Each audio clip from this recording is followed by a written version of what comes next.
তো দেখো প্রবলেমটা লিখে রাখছি বোর্ডে যে বলা হচ্ছে যে 30 মিটার উচ্চতা থেকে একটা বস্তুকে আমরা ফেলে দিছি, একটা বস্তুকে আমরা 30 মিটার উচ্চতায় ফেলে দিছি। এখন আমাদের দ্বারা জিজ্ঞেস করছে যে কোথায় বস্তুটির গতিশক্তি বিভব শক্তি দ্বিগুণ হবে। তো যারা অলরেডি হচ্ছে এইচএসসি তে আসো বা হচ্ছে অ্যাডমিশন দিবা তারা সবাই এই প্রবলেমটার সঙ্গে পরিচিত, কিন্তু যারা হচ্ছে 9 10 এ আসো বা যারা এই প্রবলেম দেখো না তাদের জন্য আমি ফার্স্টে প্রবলেমটি নরমালি করে দেখাচ্ছি আর তারপরে আমরা শর্টকাট সহ এই প্রবলেমটা দেখব।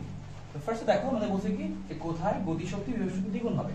তো ফার্স্টে আমি একটু আইডিয়া দিয়ে দিই গতিশক্তি বিভব শক্তি আমাদের কিভাবে বের করতে হইতো। তোমরা সবাই জানো হয়তোবা যে একটা দুইটা কথা মনে রাখবা, গতিশক্তি বিভব শক্তির সময় যখন তুমি বিভব শক্তি হিসাব করবা অবশ্যই আমরা দেখবো আমরা কি লিখতাম ভাই বিভব শক্তির বেলা লিখতাম যে ইপি ইকুয়াল টু হচ্ছে mgh। এবার একটা কথা মনে রাখবে সেটা হচ্ছে যখন তুমি বিভব শক্তি হিসাব করবা এই যে এইচটা এই এইচটা হিসাব করে অবশ্যই ভূমি থেকে, যে এই বস্তুটা একটা বস্তু ভূমি থেকে কত উচ্চতায় আছে, বস্তুটাকে আমি ভূমি থেকে কোথা থেকে কিভাবে নিয়ে যাচ্ছি দেখার বিষয় না, তুমি খালি দেখবা বস্তুটা ভূমি থেকে কত উচ্চতায় আছে। বিভব শক্তির সময় আমরা এটা খেয়াল রাখবো এই সেটা। আর যখন আমরা গতি শক্তি হিসাব করব তো সবাই তোমরা জানো গতি শক্তি বেলায় কি লেখা যায় যে হাফ এম ভি স্কয়ার, তোমরা সবাই জানো। এখন এই যে ভি স্কয়ারের পরিবর্তে তো আমরা চাইলে আবার এরকম লিখতে পারতাম যে ই ভি স্কয়ার প্লাস 2gh এরকম। এখন চিন্তা করো এখানেও এইচ আছে এখানেও এইচ আছে, দুইটা এইচ এর মধ্যে কিন্তু একটু তফাৎ। আমরা যখন গতি শক্তি দিয়ে এইচ হিসাব করব তখন এই এইচটা হবে কি যে বস্তুটা কতটুকু পথ অতিক্রম করছে। তাহলে দুইটা কথা ক্লিয়ার। বিভব শক্তি যখন হিসাব করব দেখব বস্তুটা ভূমি থেকে কত উচ্চতায় আছে, আর গতি শক্তি যখন হিসাব করব তখন দেখব বস্তুটা কতটুকু পথ অতিক্রম করছে। আসলে প্রবলেমটা আমরা যখন করি তার মাঝখানে যেটা আবার একটু কোনো সমস্যা নেই। তো আসো দেখো ফার্স্টে আমাদের লেখা কি যে গতি শক্তি বিভব শক্তি দ্বিগুণ হবে। আমরা যখন একটা বস্তুকে ফেলে দিই বস্তুটা আসলে কি হয় যে এর মধ্যে আমরা যখন বস্তুটাকে ভূমি থেকে উপরে উঠাই এর মধ্যে কিছু শক্তি জমা থাকে। এবার যখন বস্তুটা পড়তে থাকে ওই শক্তিটাই কিন্তু ভাই আস্তে আস্তে গতি শক্তিতে রূপান্তর হয়। যখনই মাটিতে পড়ে যায় তখন কি সম্পূর্ণ গতি শক্তি হয়ে যায়। তাহলে এই যে মাঝখানে কিন্তু কিছু ঘটনা ঘটে যে আস্তে আস্তে গতি শক্তিটা বাড়তেছে বিভব শক্তিটা কমতেছে। তো তারা আমাদেরকে এমন একটা পয়েন্ট খুঁজে বের করতে বলছে যে এখানে কিনা হচ্ছে যে গতি শক্তি বিভব শক্তিটা দ্বিগুণ। তো আমরা শর্ত মধ্যে লিখে লিখতে পারি, শর্ত মধ্যে কি লিখতে পারবো ভাই যে ইপি আর ইকে এর সম্পর্কটা কি একজন আরেকজনের দ্বিগুণ। এখন এইখানে একটা ঝামেলা হয়, অনেকে যেটা করে যে হচ্ছে এই যে গতি শক্তি আর বিভব শক্তির আমাদের যে এই প্রবলেমটা আছে যে কোথায় হচ্ছে দ্বিগুণ বসাবো, এই পাশে দ্বিগুণ বসাবো নাকি এই পাশে দ্বিগুণ বসাবো, এটা একটা প্রবলেম হয়। তো তুমি যেটা করতে পারো শর্টকাটে এটা খুব তাড়াতাড়ি জিনিসটা সলভ করার জন্য দেখবা এই লাইনটা পড়বা কি লেখা গতি শক্তি বিভব শক্তির দ্বিগুণ। কার দ্বিগুণ? বিভব শক্তির। তুমি দেখো রটা কার সাথে আছে? বিভব শক্তির সাথে আছে। চোখ বন্ধ করে বিভব শক্তির সাথে 2 দিয়ে দাও। এইটা তুমি একটু মিলাই দেখো কি লেখা যে গতি শক্তিটা কি হবে বিভব শক্তির দ্বিগুণ হবে। বিভব শক্তি ওরা দুইজন মিলে যা হবে ও এক একটা। আচ্ছা এবার আমরা প্রবলেম জাস্ট একটু বের করি। শুরুতে আমাদের আরো একটা কাজ করতে হবে, একটু ধরে নিতে হবে যে ধরি এই বস্তুটা আমি ফেলে দিলাম তো বস্তু নিচের দিকে পড়তেছে। আমি ধরলাম যে বস্তুটা ভূমি হতে x উচ্চতায়, যখন এই যে এই বস্তুটা যখন এভাবে নামতে নামতে এখানে যখন আসছে সি বিন্দু, তো আমি ধরে নিলাম যে এই বস্তুটা যখন এই সি বিন্দুতে আসবে অর্থাৎ ভূমি হতে x উচ্চতায় থাকবে তখন আমাদের এই ঘটনাটা ঘটবে। তো ভালো, তো আসলে আমরা এখন ওই x এর ভ্যালুটা বের করার চেষ্টা করি। তো আমরা ঠিক আছে লিখতে থাকি। আমরা জানতাম ইপি এর বদলে কি লিখতে হয় ভাইয়া mgh। এখন লক্ষ্য করে একটা কথা তোমাকে বলছিলাম শুরুতেই, বিভব শক্তি যখন হিসাব করব দেখবো বস্তুটা ভূমি হতে কত উচ্চতায় আছে। এবার দেখো বস্তুটা এখান থেকে পড়ছে সি বিন্দু আসছে, তো ভূমি হতে কত উচ্চতায় আছে আমি তো বলেই দিছি যে ভূমি হতে সে এইটুকু উচ্চতায় আছে। আর তার আমাকে যিনি কি বলছিল কত উচ্চতা থেকে বস্তুটা পড়ছে 30 মিটার। তাহলে এই যে আমাদের 30 পুরোটা 30, কিন্তু বস্তুটা যখন নেমে সি বিন্দুতে আসছে অর্থাৎ x উচ্চতায় তখন এই ঘটনাটা ঘটছে। তাহলে আমি উচ্চতা লেখার সময় কি লিখবো যে বস্তুটা আপাতত x উচ্চতায় আছে, তাহলে আমি লিখবো কি mgh মানে mgx। বোঝা গেছে না? এবার দেখো আমরা এই যে ই কে লিখতেছি, ই কে বদলে কি লিখতে পারি আমরা চাইলে এই যে হাফ এম ভি স্কয়ার লেখা যায়। তাহলে আমি একবার লিখে দিলাম হাফ এম ই ভি স্কয়ার প্লাস 2g। এবার দেখো যখন আমি বস্তুকে ছেড়ে দিছি নরমালি তখন বস্তুটা তো কারণ আমি বেগ দেইনি, তার মানে এই ব্যাপারটা কিন্তু 0। তাহলে আমি এইটুকু বাদ দিয়ে কি লিখতে পারবো শুধুমাত্র এই যেটুকু হাফ এম 2g।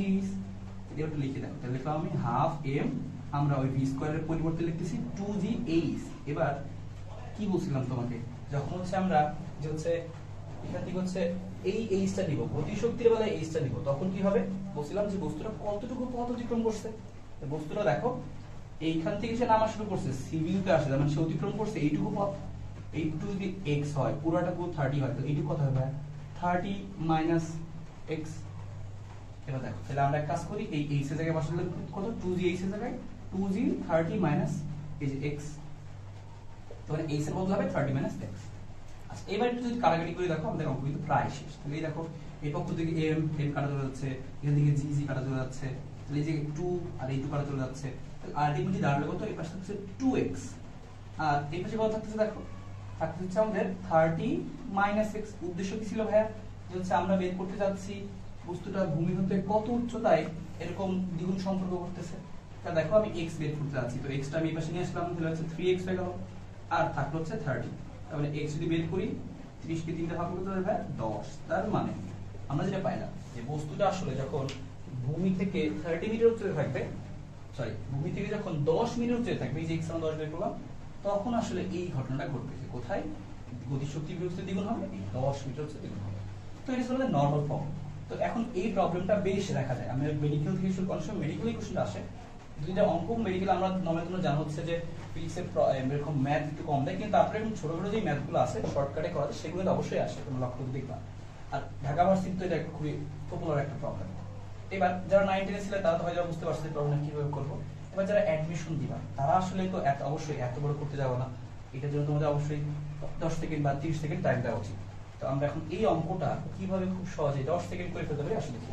হয়তো অনেকেই এটা জানো, আমি আরেকটু তোমাকে শিখিয়ে দিচ্ছি। তো এটা একটা শর্টকাট তোমাকে বলে দিচ্ছি। শর্টকাটটা কি হবে, আমি খুব সহজে কিভাবে এটা বের করতে পারবো। শর্টকাটটি একটু লেখা রাখো। এই শর্টকাট হচ্ছে এরকম যে x এর ভ্যালুটা হবে, আমি x বের করতেছি, এটা হবে হচ্ছে এরকম h divided by n plus 1। তা দেখো আমি একটা কাজ করি, ভ্যালু বসাই থাকি। h মানে কি, বস্তুটা আমি কত উচ্চ দেখতে পাচ্ছি 30 মিটার, বসালাম 30। এবার আমাদের কি বলছিল যে গতিশক্তি বিভব কত হবে, দ্বিগুণ হবে। দ্বিগুণ যদি হয় তাহলে আমি 2 বসাই দিলাম, এর মানটা 2। এই দেখো 30 ডিভাইড বাই 3 তো কত আসলো 10 মিটার। বুঝতে পারছো না? এই হচ্ছে আমাদের এই ব্যাপারটা ছিল, কিন্তু এইটুকু আমরা সবাই জানি, কিন্তু ঘাপলা আছে। এখন যদি তোমাকে আমি অঙ্ক লিখতে, তুমি তখন বস হয়ে গেছো, ওই শর্টকাট বাই একদম 10 সেকেন্ড করে ফেলবা। ঘাপলা হচ্ছে তুমি এই কথাটা কিন্তু একটু মায়ের কাছে দিতে পারে। আমি যদি অঙ্কটা একটু এখন কথাটা অন্যভাবে বলি, তুমি তো হয়তো বুঝতে পারছো। আমি এরকম যদি বলতাম যে কোথায় গতিশক্তি বিভব শক্তির 3 গুণ হবে, তুমি তো বস তুমি অ্যানসার শর্টকাট জানো, h ডিভাইড বাই কি করবা, গতিশক্তি বিভব শক্তি 3 গুণ, তাহলে কত 3 যোগ 1। আর h এর মানটা তোমাদের বলে দিছিল কত 30, তাহলে 30 কে 4 দিয়ে ভাগ করে দিলে आंसर চলে আসবে। কিন্তু তুমি যেটা খেয়াল করবে না পরীক্ষার হলে তাড়াহুড়ো করতে যায়, সেটা আমি তোমাকে বলে দিচ্ছি। কথা হচ্ছে যদি এরকমই থাকে গতিশক্তি বিভব শক্তির দ্বিগুণ, তাই তো গেল। কিন্তু মনে করো পরীক্ষার প্রবলেমটা একটু অন্যরকম দিল, হলো কি গতিশক্তি বিভব শক্তির দ্বিগুণ না, হলো কি অর্ধেক। এরকম যদি বলে, তুমি কিন্তু এখন আর ওই শর্টকাট দিয়ে করবে না, তুমি একটু চেঞ্জ করে দিতে হবে। অথবা তোমাকে এরকম না বলে, এরকম যে গতিশক্তি বিভব শক্তির দ্বিগুণের মধ্যে বলা ছিল, এরকম না বলে কিন্তু কথাটার মধ্যে অন্যরকম থাকতে পারে। সাপোজ বিভব শক্তি গতিশক্তির দ্বিগুণ, তুমি লক্ষ্য করলা যে তোমার পরীক্ষায় কোশ্চেন আসছে যে বলছে বিভব শক্তিটা গতিশক্তির দ্বিগুণ, এরকম আসছে বিভব শক্তি গতিশক্তির দ্বিগুণ। এখন তুমি হয়তো এত কিছু কথা লক্ষ্য করবে না, দ্বিগুণ পাইছো সারা মেরে দিবা, যে হচ্ছে x = h divide by n plus 1, এর মান 2 বসাই দিবা, কিন্তু অঙ্ক একটু ভুলে যায়। আমাদের কিন্তু খুব একদমই শর্টকাট যখন তোমরা শিখবা, আমি একটু কথা বলে রাখি, তখন হচ্ছে করবা কি যে একদমই স্পেসিফিক ভাবে শিখে রাখবা যে আসলে কোন ব্যাপারটা থাকলে কোনটা হয়, কোনটা থাকলে কোনটা হয় না। তা আমি তোমাদের জন্য ওই দুটো লাইন লিখে দিচ্ছি, এই দুটো লাইন যদি মনে রাখো তাহলে কথা তোমাকে যেভাবেই ঘুরাই দিক তুমি কিন্তু আসলে আইডেন্টিফাই করতে পারো। তো আসলে আমি একটু বলে দিচ্ছি তোমাকে কথা। তো দেখো হচ্ছে তাহলে আমাদের প্রথমে যে প্রবলেমটা লিখছিলাম আমরা একদম ম্যানুয়ালি অঙ্কটা করে বের করলাম, অঙ্কটা ছিল 10 মিনিট, তাহলে অঙ্কটা কোনো ভুল হয়নি। তো সেই অঙ্কটা ছিল কি আমাদের গতিশক্তি বিভব শক্তির দ্বিগুণ। তার মানে যদি এই আমি পুরোটুকু মুছে দেই, দেখো যদি কথাটা এরকম লেখা থাকে যে গতিশক্তি বিভব শক্তির দ্বিগুণ না হচ্ছে গতিশক্তি বিভব শক্তির n গুণ, এখন এরকম থাকে গতিশক্তি বিভব শক্তি 3 গুণ 4 গুণ 5 গুণ 6 গুণ যাই থাকুক, অঙ্ক কিন্তু ভাই ইজিতে। তার মানে যখন তোমার অঙ্কটা এরকম হবে যে গতিশক্তি বিভব শক্তির n গুণ, তখন তোমার শর্টকাট কি হবে, শর্টকাট হবে x = h divide by n plus 1। তাহলে তোমাকে এই কথাতে ফোকাস রাখতে হবে, নট নেসেসারি তুমি খালি এটা জানো খালি বসে যাও তা না, তোমাকে কিন্তু এইদিকে ফোকাস রাখতে হবে। কার দ্বিগুণ মনে রাখবা, গতিশক্তি বিভব শক্তি যদি n গুণ হয় তাহলে তুমি এই শর্টকাটটা ইউজ করো। আচ্ছা, এটা আমি বক্স করে রাখলাম। এবার কথাটা যদি এরকম না বলে, আমি একটু অন্যরকম বলে আমি একটু মুছে দিয়ে আশা করি সবাই বুঝতে পারছো। এই কথাটা এরকম যদি না বলে এইরকম বলতো, এই কথাটাই ঘুরাই দিত যে বিভব শক্তি গতিশক্তির দ্বিগুণ, বিভব শক্তি গতিশক্তির দ্বিগুণ বা 3 গুণ 4 গুণ 5 গুণ যাই হোক, আমি n গুণ লিখলাম আর কি। এবার এরকম যদি হইতো তখন কিন্তু ভাই আমাদের আর ওই একই উচ্চতায় এই শর্টকাট দিয়ে আমরা কিন্তু আসলে অঙ্কটা করতে পারতাম না। তাহলে তুমি চিন্তা করো, আমার থেকে তোমার টাকা দ্বিগুণ যে কথা, আর তোমার থেকে আমার টাকা দ্বিগুণ কি একই কথা? অবশ্যই একই কথা না। দেখো গতিশক্তি থেকে বিভব শক্তি দ্বিগুণ বা 3 গুণ 4 গুণ, কিন্তু বিভব শক্তি থেকে গতিশক্তি আবার দ্বিগুণ দ্বিগুণ তো এক কথা না। তার মানে অঙ্কটা কিন্তু একটু আলাদা, তখন বুঝতে হবে। তার মানে তখন এইরকম যদি আসে আমাদের কখনো, তুমি যেটা করবে তোমার শর্টকাট একটু চেঞ্জ করে লিখবা, তখন শর্টকাট হবে এরকম 2h divide by n plus 1। যদি এই দুইটা জিনিসই মনে রাখো তাহলে তোমার আর ভুল হওয়ার সম্ভাবনা নাই। তার মানে তোমাকে কিন্তু শুধুমাত্র এই n গুণের দিকে ফোকাস করলে হবে না, ফোকাস করতে হবে কে কার দ্বিগুণ। তুমি একটু বুদ্ধি করে জীবনে একটা মনে রাখবা, গতিশক্তি বিভব শক্তির দ্বিগুণ যদি হয় বা n গুণ হয় তাহলে হবে এটা।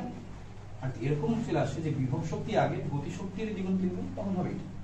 তার মানে একটা তুমি যখন অঙ্ক আসবে তুমি খালি শুধুমাত্র এইদিকেই তাকাবা তা না, এই শর্টকাট কিন্তু যেহেতু দুইটা বা যেহেতু পুরো দুইটা, তখন কিন্তু এইদিকে লক্ষ্য রাখতে হবে। বুঝতে পারছো আশা করি? এবার মনে করো এরকম আমাদের দিল না, অন্যরকম দিল, আবার অন্যরকম দিতে পারে। মনে করো এই কথাটা কি গতিশক্তি বিভব শক্তির দ্বিগুণ 3 গুণ হয়, বুঝলাম। কিন্তু অনেক সময় তোমরা যারা এই প্রবলেমগুলো বেশ করছো তারা হয়তো খেয়াল করবা এরকম লেখা থাকে যে গতিশক্তি বিভব শক্তির অর্ধেক 1/3 এরকম তো লেখা থাকে। এখন ওগুলো নিলে তোমার আরো ভয় না, আমরা এইগুলো শিখছি না যে কোনো কিছুই দিক এই দুইটার আন্ডারে করবো। যেমন তুমি একটা লক্ষ্য করে দেখে আমাকে বললো কি পরীক্ষায়, যে বললো হচ্ছে এরকম যে গতিশক্তি বিভব শক্তির অর্ধেক বলে মনে করো, অর্ধেক কখন হবে? বললো গতিশক্তি বিভব শক্তির অর্ধেক হবে। তবে দেখো তবে আমাদের এই দুটো লাইন থেকে তো মিলতেছে না, কি করা যায় লক্ষ্য করো। গতিশক্তি বিভব শক্তির অর্ধেক, এই কথাটার মিনিং এরকম না ভাই যে বিভব শক্তি থেকে এই দুজন এভাবে লিখে আমি দেখে লেখা হবে। আমরা কি লিখতে পারতেছি যে গতিশক্তি বিভব শক্তি, আগে কি বলছিলাম যে কোন জায়গায় হাফ কাপ দিবা কিভাবে বুঝবি, যে রজ আশায় থাকবে গতিশক্তি বিভব শক্তির অর্ধেক। তো বিভব শক্তির সাথে তুমি কি দিয়ে দিলা, হাফ দিয়ে দিলাম। এখন গতিশক্তি থেকে গতিশক্তি বিভব শক্তির অর্ধেক, এর মানে তো এরকম যে বিভব শক্তির তুলনায় গতিশক্তি কি এই যে দ্বিগুণ, তার মানে দুইটা জিনিস এই পাশে দিতে পারবো 2ek সমান EP। তার মানে যেটা বুঝলাম আমরা এই যে গতিশক্তির তুলনায় বিভব শক্তিটা কি দ্বিগুণ, এই যে গতিশক্তি বিভব শক্তির দ্বিগুণ। তো এইভাবে কিন্তু আমরা করতে পারি। মানে মোট কথা ঘটনা হচ্ছে তোমার যদি অর্ধেক 1/3 এভাবে যদি তোমাকে দেয় তাহলে তুমি যেটা করবা মানে একটু দেখে নিবা যে আসলে এই কোন ক্যাটাগরির মধ্যে পড়তেছে, মানে একজন আরেকজনের অর্ধেক আর আরেকজনের দ্বিগুণ, মানে এরকম ব্যাপার। আমরা কারণ বললাম যে আমার থেকে তোমার টাকা দ্বিগুণ, এটা যে কথা, আর তোমার থেকে আমার টাকা অর্ধেকটা কি কথা। তার মানে এই অর্ধেক বা 1/3 এরকম আসলে তুমি একটু বুঝে নিবা আসলে কোন ক্যাটাগরিতে পড়ে, তারপরে এভাবে করে ফেলতে পারবা। চলো এবার আমরা এই প্রবলেমটা দেখি। আমরা বলছিলাম যদি পরীক্ষায় আমাদের এরকম n গুণ না আসে, এরকম যদি আসতে পারে অর্ধেক 1/3, একটা প্রবলেম লিখছি ভাই দেখো বলছে কোথায় গতিশক্তি বিভব শক্তির অর্ধেক, অর্ধেক না থেকে 1/3 1/3 1/3 এরকম থাকতে পারতো। তখন তুমি জিনিসটাকে কল্পনা করবে কিভাবে ভাই, যে 1/n গুণ এইভাবে। আচ্ছা এবার লক্ষ্য করো গতিশক্তি বিভব শক্তির 1/n গুণ যে কথা, আর বিভব শক্তি গতিশক্তির n গুণটা কি কথা।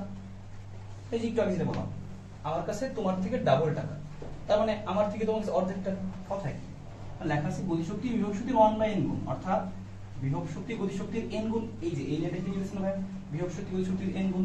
তাহলে আমরা কি জানতাম, বলছিলাম তো আগে যে এই দুটো খেয়াল রাখবা, এটার সাথে মিলে যাচ্ছে, তাহলে শর্টকাট কি লিখবা যেরকম যে x = 2h divide by n plus 1। তোমাকে হয়তো বলেছি যে বস্তুটাকে আমরা মনে করো সাপোজ 60 মিটার উচ্চ থেকে ফেলছি, তো কোথায় এই ঘটনা ঘটবে, তাহলে তুমি কি করবা, এই যে 2 is equal to কত 60 আর n এর মান কত, এবার n এর মান হবে দেখো 1/2 1/n, মানে n এর মান আসলে 2 যোগ 1 তখন হবে 8। তাহলে 120 ডিভাইড বাই হচ্ছে কত ভাই 3, বুঝতে পারছো কত 40। মানে এইভাবে কিন্তু চাইলে আমরা প্রবলেমগুলো করতে পারি। তার মানে যেটা শিখলাম তুমি যেটা বললাম তুমি যে একটা খেয়াল রাখবে সেটা হচ্ছে এই দুইটা লাইন তোমাকে খেয়াল রাখতে হবে। তার মানে তুমি যদি শুধুমাত্র যে কোনো একটা জানতা তাহলে কিন্তু একটু সমস্যা, কারণ হচ্ছে যে পরীক্ষায় কিন্তু এই কথাগুলো দিয়ে একটু ঘুরে ফেঁচে দিতে পারে। তুমি হয়তো শুধু মনে করো এটা জানতা, কারণ তোমার পরীক্ষা আসছে এটা, তুমি তো এত কিছু খেয়াল করো না, পরীক্ষার মধ্যে এমনি অঙ্ক কমন করছে, মাথা নষ্ট তাড়াতাড়ি করতে হবে, তখন কিন্তু তুমি এই ভুলটা করে ফেলতে পারবে। তার মানে তোমাকে একটু সতর্ক থাকতে হবে, খেয়াল রাখতে হবে যে কে কার দ্বিগুণ, এভাবে বললে তুমি এটা খেয়াল রাখবে। আর যদি দ্বিগুণ না বলে এরকম 1/n গুণও বলে, এই যে আমরা কিন্তু এই হচ্ছে করে ফেলতে পারি। আশা করি তোমরা বুঝতে পারছো।